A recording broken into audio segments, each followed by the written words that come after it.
Assalamu alaikum wa rahmatullah wa barakatuh. Chers frères, chères sœurs, aujourd'hui nous allons traiter d'un petit sujet qui me tient vraiment à cœur, qui est le bon conseil. Alors, on va le faire à travers la parole du prophète, sallallahu alayhi wa sallam, à travers d'un hadith qui a été rapporté par Abu Ruqayya Tamim bin Oz el-Dari, radiallahu anhu, qui disait, donc le prophète, sallallahu alayhi wa sallam, a dit: la religion consiste en un bon conseil, nasiha. Relatif à qui, lui demandâmes-nous?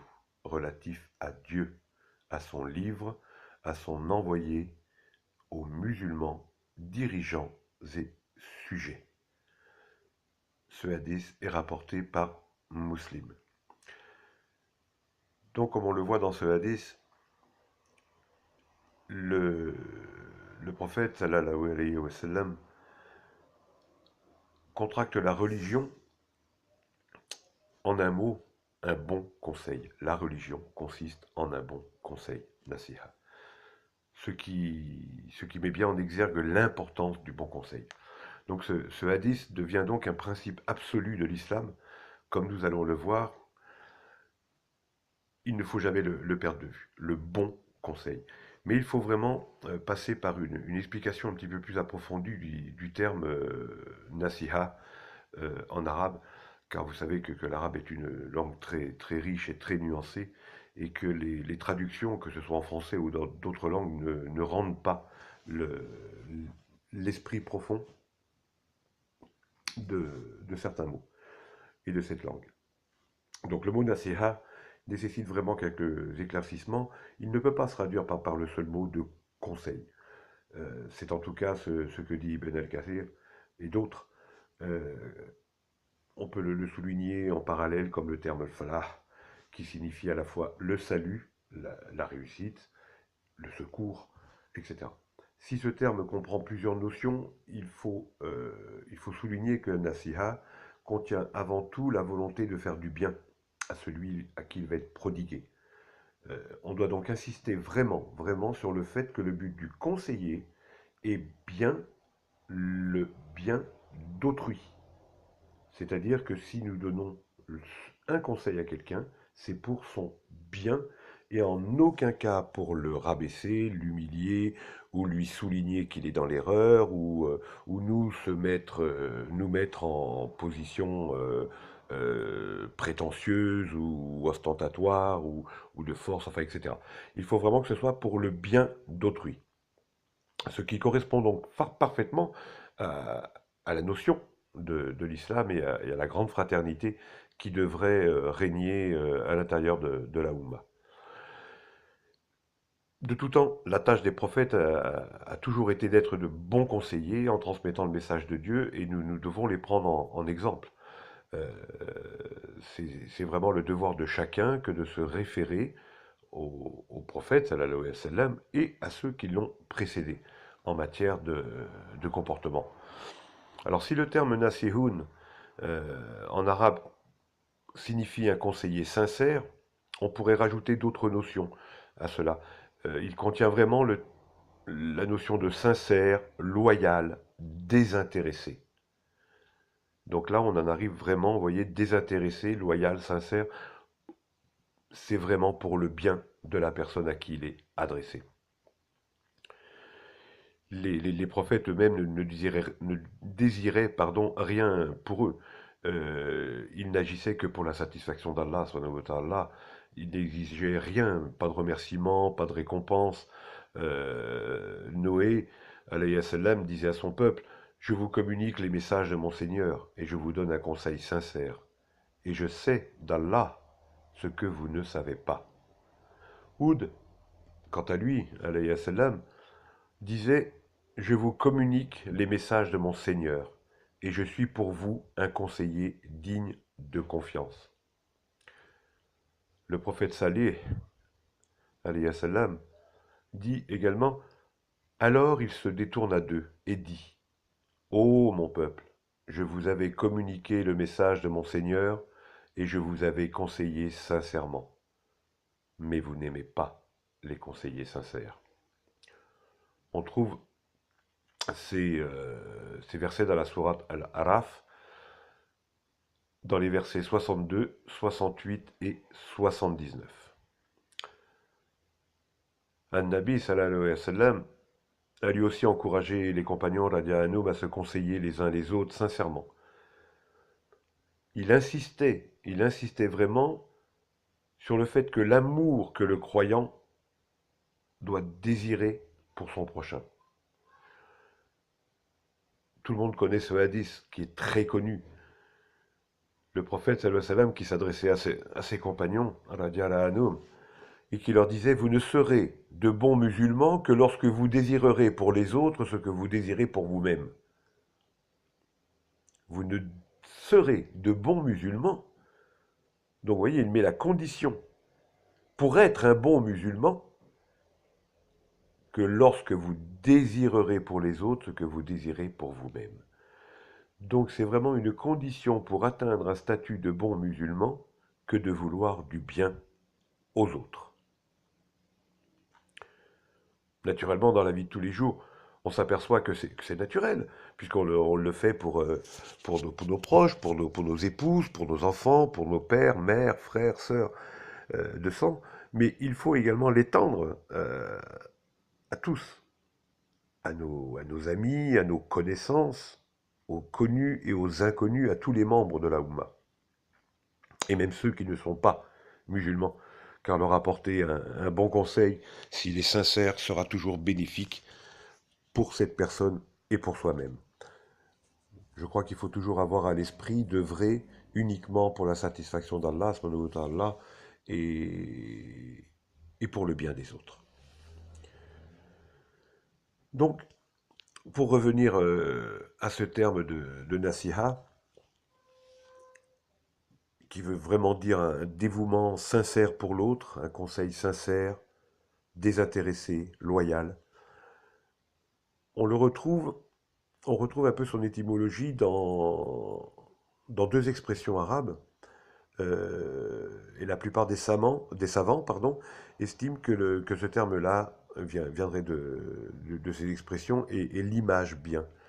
Euh, le mot nasiha, donc, viendrait d'une expression qui voudrait dire en français traiter le miel. Nasaha al-asl. Nasaha al-asl. La parole qui serait donc débarrassée de toutes ces connotations d'intérêt, de prétention, d'ostentation, de correction malsaine, etc., serait ainsi comparée à du miel purifié de tout ce qui aurait pu s'y mélanger. Vous voyez, c'est donc très fort. Cette image du miel pur, le miel étant une image de douceur. Vous savez, le miel, c'est sucré. On dit souvent avoir une parole de miel. Voilà, c'est une parole douce, une parole sucrée, une parole qui va faire du bien. Donc c'est une image très forte. Nasaha al-asl. Traiter le miel. Donc si on se sert de sa parole comme du miel pur, on ne peut que faire du bien. Il y a aussi une autre connotation, une autre expression euh, qui est celle-ci, Nasaha al-Rujul Tobahu, qui voudrait dire rapiécer un habit. Et de fait, là, on compare celui qui donne ce bon conseil à celui qui recoue un habit décousu. Vous voyez, l'idée d'arranger ce qui est défait, ce qui ne va pas. Euh, Remettre un habit à neuf, remettre un habit en bon usage. Nasaha al-Rujul Tobaou. Rapiécer un habit. Donc vraiment, on peut traduire ce terme de nasiha en français par un conseil sincère, loyal, désintéressé, un bon conseil, mais vraiment au sens très très fort du terme bon. Donc, si la religion consiste en un bon conseil, on peut donc considérer que ça devient donc un pilier de la religion, non pas les 5 piliers que nous connaissons, mais un des piliers euh, de la religion, ad-dinun nasiha, ce serait vraiment un passage obligé, mais un passage réellement obligé pour être musulman et être considéré comme un bon, entre guillemets, musulman. Le prophète sallallahu alayhi wa sallam aimait beaucoup prendre des images fortes comme ça. Il l'avait dit d'ailleurs pour le Hajj. Le Hajj, il avait dit, le Hajj consiste en Arafat. Autrement dit, il voulait dire que la halte que doivent observer les pèlerins au 9e jour au mont Arafat est son pilier donc par la presque sa presque totalité finalement en disant cela. Et puisque c'est très fort, le Hajj consiste en Arafat. Il ne dit pas un des moments du Hajj est Arafat. Non, le Hajj consiste en Arafat. De la même façon qu'il dit Adinun Nasiha. La religion, c'est le bon conseil. Il ne dit pas le bon conseil fait partie de la religion. Il dit la religion, c'est le bon conseil. C'est une forme, une syntaxe qui est très très forte, justement pour amener l'attention sur le fait que c'est vraiment une condition sine qua non du comportement du musulman pour être un bon musulman. Mais je n'aime pas ce terme de bon musulman. On est musulman ou on ne l'est pas. Tout musulman, par définition, doit être bon. C'est inclus dans le terme. On ne peut pas être soumis à Dieu sans être bon. Ce serait un non-sens. Ce serait un non-sens total, puisqu'un musulman va agir quotidiennement, dans chacun de ses gestes, dans chacun de ses mots, dans chacun de ses actes, pour la satisfaction d'Allah. Donc, ce bon conseil, si on a la foi, si on a la foi en Dieu unique, un Dieu parfait, un Dieu exalté, on va vouloir lui obéir, l'aimer, lutter pour lui, et toujours le remercier pour ses bienfaits. Et donc en donnant ce bon conseil, on va également faire la dawa, la prédication. Et toujours en ayant à l'esprit d'être aimable, d'être doux envers tout le monde. À chaque fois qu'il va falloir pratiquer un acte de dawa, il faudra toujours le faire avec douceur. C'est évidemment, la meilleure façon de conseiller et de, prodiguer la bonne parole et de propager la parole d'Allah Azzawajal.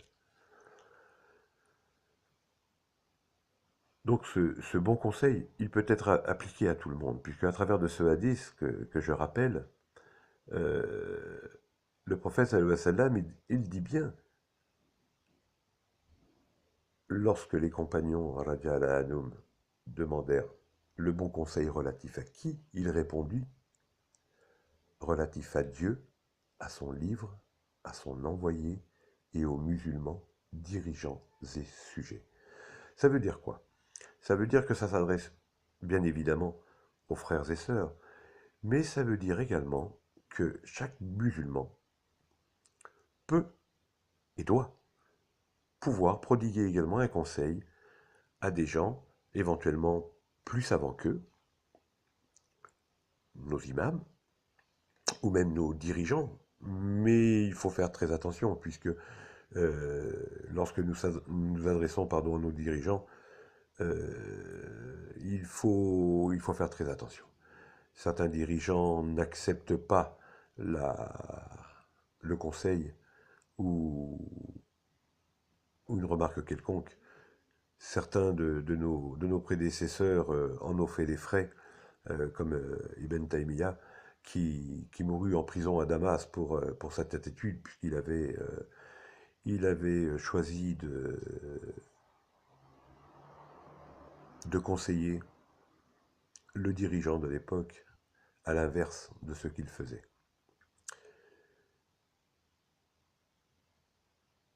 Donc le bon conseil, c'est toujours sincère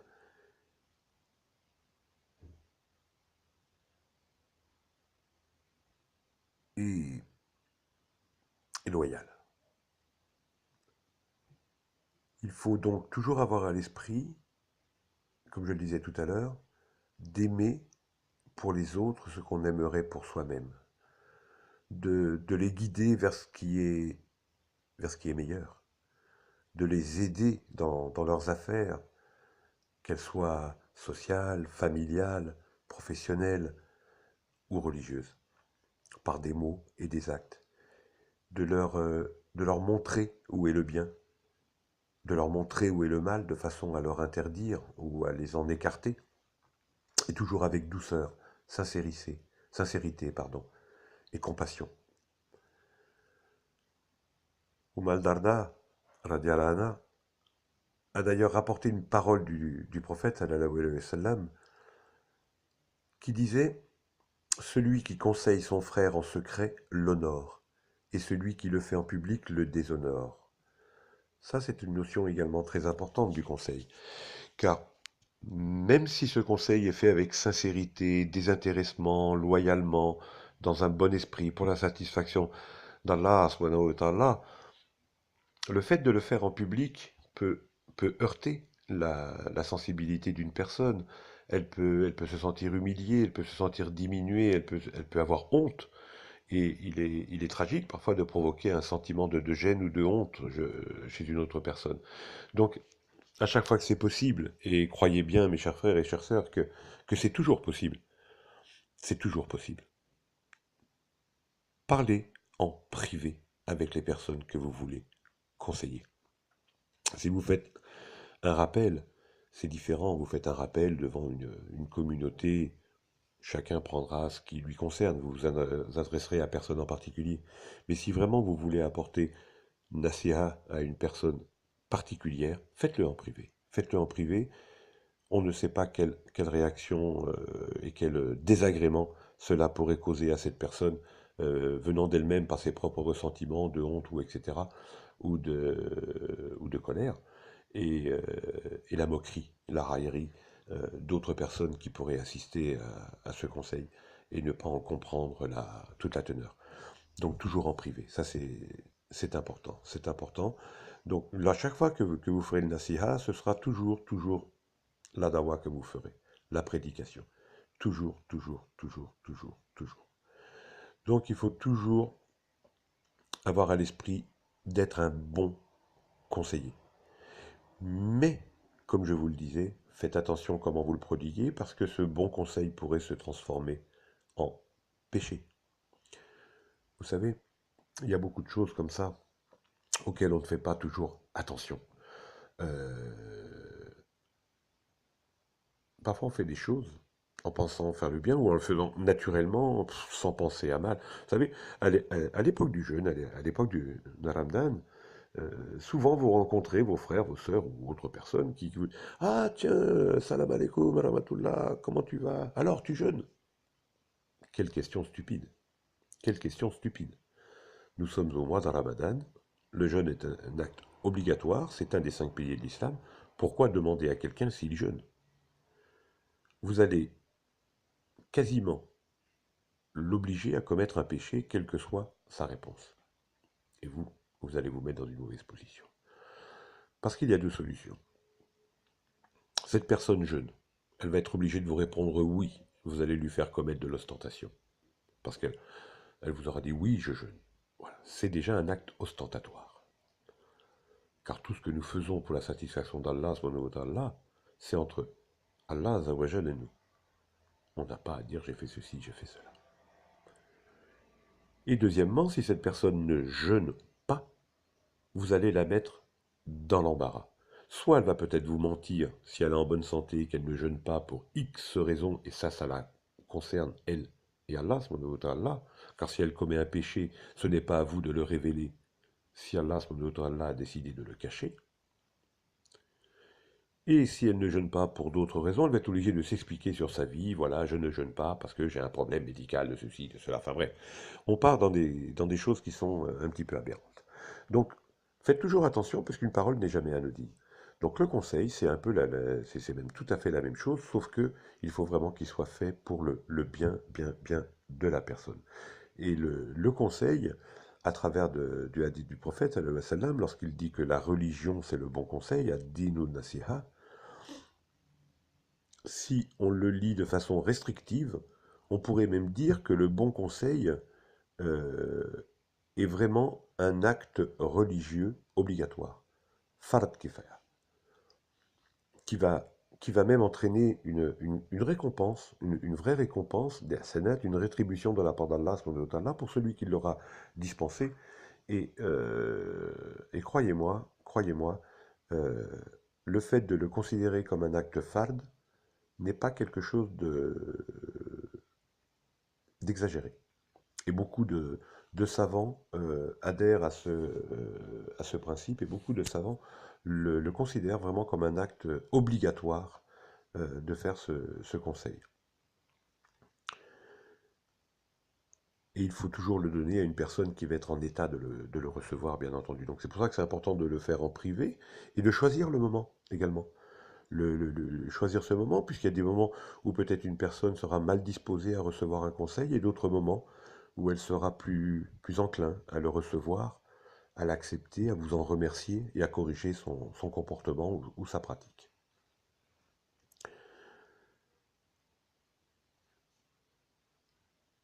Il y a d'autres hadiths où on peut retrouver cette notion. Il y a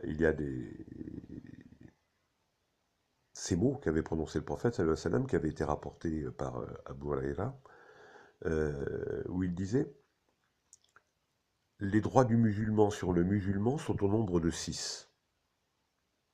On lui demanda: quels sont-ils, ô messager de Dieu? Il répondit: lorsque tu le rencontres, tu le salues. Lorsqu'il t'invite, tu réponds à son invitation. S'il te demande un conseil, tu le conseilles. Oui, il est donc requis de donner un conseil à son frère musulman, si ce dernier nous le demande. Mais il faut garder à l'esprit quand même qu'on ne demande pas un conseil ou un avis à n'importe quelle personne. Si c'est vous qui êtes demandeur d'un conseil, demandez-le toujours à quelqu'un que vous connaissez, soit personnellement, soit que vous connaissez par sa renommée au niveau de sa science. Il faut toujours demander à un musulman qui soit raisonnable, cultivé, pieux et connaisseur de notre religion. C'est un point important parce que vous allez demander un conseil à une personne qui sera pas forcément de mauvaise foi, mais qui n'aura pas forcément une grande connaissance. Elle peut vous induire dans l'erreur. Toujours faire attention de qui on prend sa religion. C'est une, c'est quelque chose de très important. Combien de frères et de sœurs, pensant bien faire, colportent des hadiths inventés ou très faibles ou des innovations quelconques. La bida, c'est quelque chose de terrible. Il ne faut pas oublier que chaque innovation qui apparaît fait disparaître une sunna. Et donc, ça, c'est un point aussi, il faut vraiment s'appliquer à ça. Donc, le conseil, oui, mais pas à n'importe quel prix.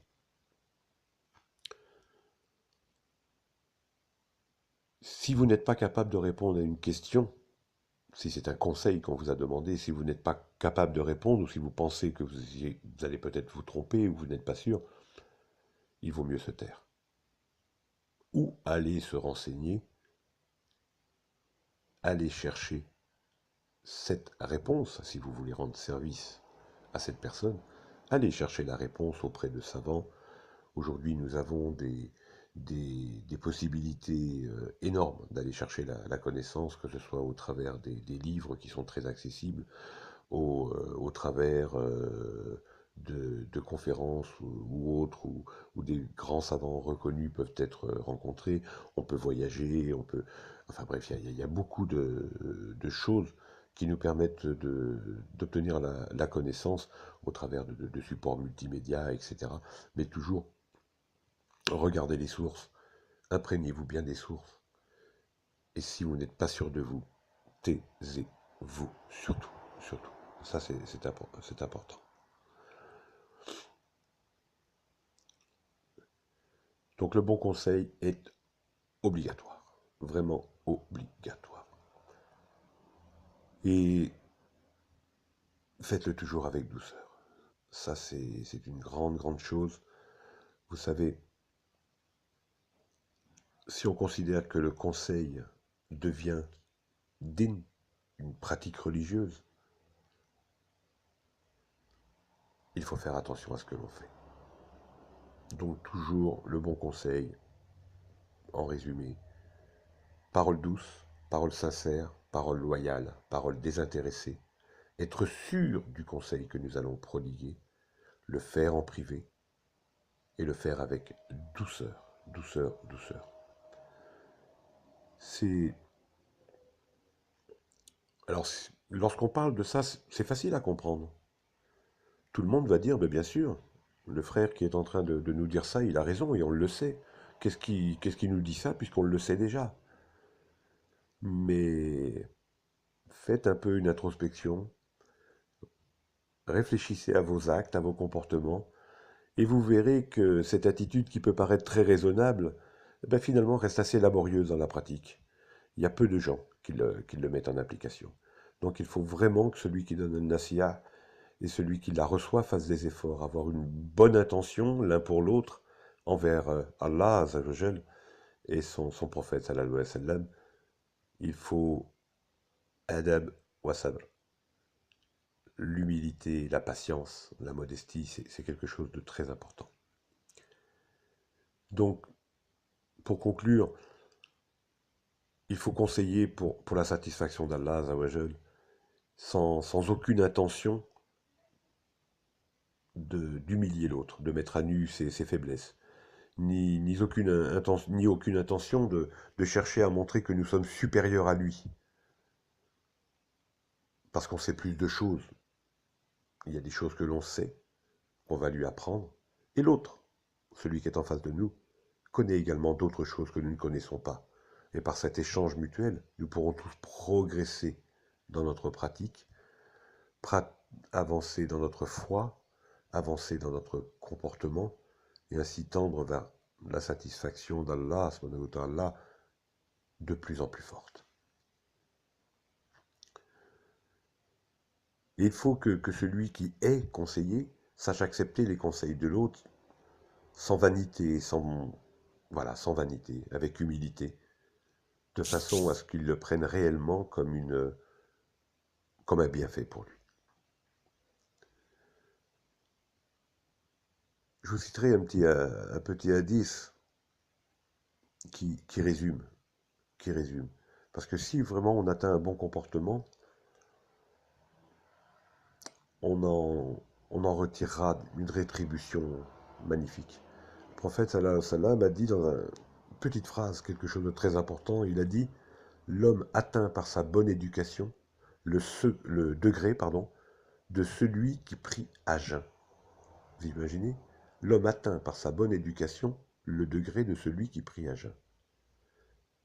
Il a dit également: la douceur ne se trouve en quelque chose sans qu'elle l'embellisse. Plus vous serez doux, plus vous serez beau. Beau dans votre cœur. Il disait également: voulez-vous que je vous indique celui qui sera préservé du feu? Celui qui est aimable, indulgent, doux et accommodant. Alors aujourd'hui, par les temps que nous connaissons, lorsque nous voyons cette intransigeance, cette intolérance qui règne en beaucoup d'endroits du globe, au nom d'Allah, ça laisse vraiment réfléchir à beaucoup de choses. Celui qui sera préservé du feu, celui qui sera aimable, indulgent, doux et accommodant. Ce ne sont pas mes paroles, ce sont ce sont les paroles de notre prophète bien-aimé, sallallahu alayhi wa sallam, qui était lui-même aimable, indulgent, doux et accommodant. Marchons dans ses pas, marchons dans ses pas. Donc en résumé, donner un conseil également, c'est quelque chose qui est très délicat. Quelque chose d'obligatoire, mais très délicat. Beaucoup ont plus l'habitude de donner des ordres d'une manière sèche, et sans se soucier de l'impact que pourra avoir cette chose-là, pensant bien faire. Beaucoup pensent faire un dawa, voilà. c'est pas comme ça qu'il faut faire, c'est comme ça. Tu te trompes, t'es un ignorant, t'es un égaré. Non, c'est pas la bonne solution. C'est pas la bonne solution. Et le prophète, sallallahu alayhi wa sallam, insiste et insiste et insiste. On en retrouve dans plein d'hadiths, le mérite de te faire adawa pour celui qui sait être doux, indulgent, aimable, patient. Ce sont tout- toutes ces valeurs de notre religion. L'islam encourage tout ce qui permet de resserrer, d'améliorer les liens familiaux et fraternels. Et je crois que c'est comme ça qu'on peut atteindre une vraie cohésion dans notre Oumma. Voilà, il faut trouver la bonne méthode, ne pas être laxiste, puisque parfois aussi certains d'entre nous voient une mauvaise pratique, un mauvais comportement, disent après tout, c'est pas mon problème, je vais me mêler de ce qui ne me regarde pas. Non, ça nous regarde tous. Surtout en ces temps troubles où l'islam est montré du doigt, et qu'il ne devrait pas l'être. Car si l'islam était appliqué au travers de nos comportements, comme le prophète sallallahu alayhi wa sallam nous l'a enseigné, nous serions des exemples pour tous. Et nous nous devons d'être des exemples pour tous. La Oumma, c'est quelque chose dont il faut mesurer l'importance. Cette cohésion qu'il doit y avoir entre nous et cet exemple que nous devons donner aux autres.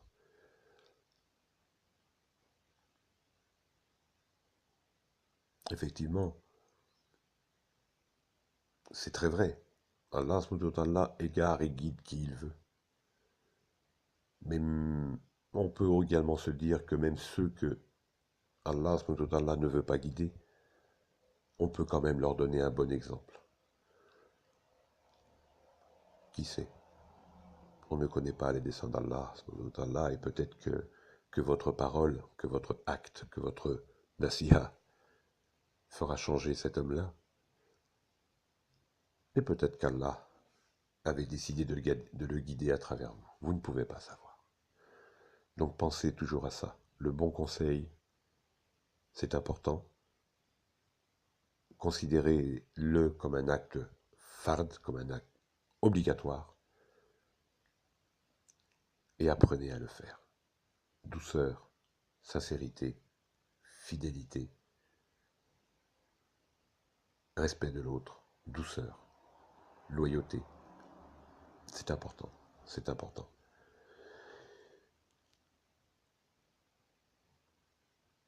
Et, et je pense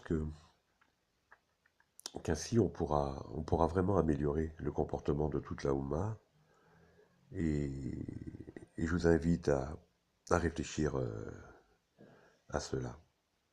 Je vous le répète encore une fois, la parole du prophète, sallallahu alayhi wa sallam, ad-dinu nasiha, la religion, c'est le bon conseil. Voilà, mes chers frères, mes chères sœurs,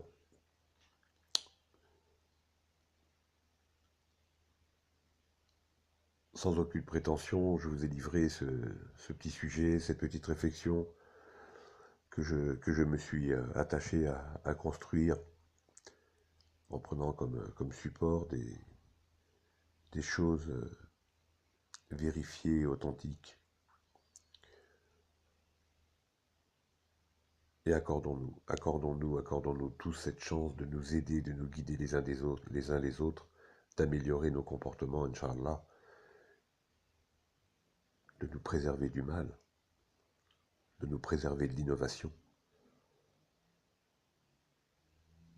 et que toujours nous puissions suivre la sunna de notre prophète, sallallahu alayhi wa sallam, que nous puissions toujours suivre la parole d'Allah, subhanahu wa ta'ala, à travers Kitabullah, le Coran, et que nous puissions œuvrer tous les uns pour les autres pour atteindre un degré de foi, de piété et de comportement qui soit le plus exemplaire possible. Que la paix et les bénédictions d'Allah soient sur le prophète Mohammed, celui qui a tenu sa promesse, le confident. Ô Allah, nous ne savons que ce que tu nous as appris. C'est toi qui détiens la science. Ô Allah, apprends-nous ce qui nous apportera du bien et fais-nous profiter du bien de ce que tu nous as appris et augmente nos connaissances. Et embellis le bien à nos yeux et aide-nous à le suivre et enlaidis le mal à nos yeux, et aide-nous à nous en détourner. Et mets-nous parmi ceux qui écoutent la parole et suivent les meilleurs d'entre elles. Et fais de nous tes bons adorateurs par ta miséricorde. Gloire à toi, Seigneur, que tes louanges soient célébrées. J'atteste qu'il n'y a de divinité que toi. J'implore ton pardon, et je reviens vers toi repentant. Amen.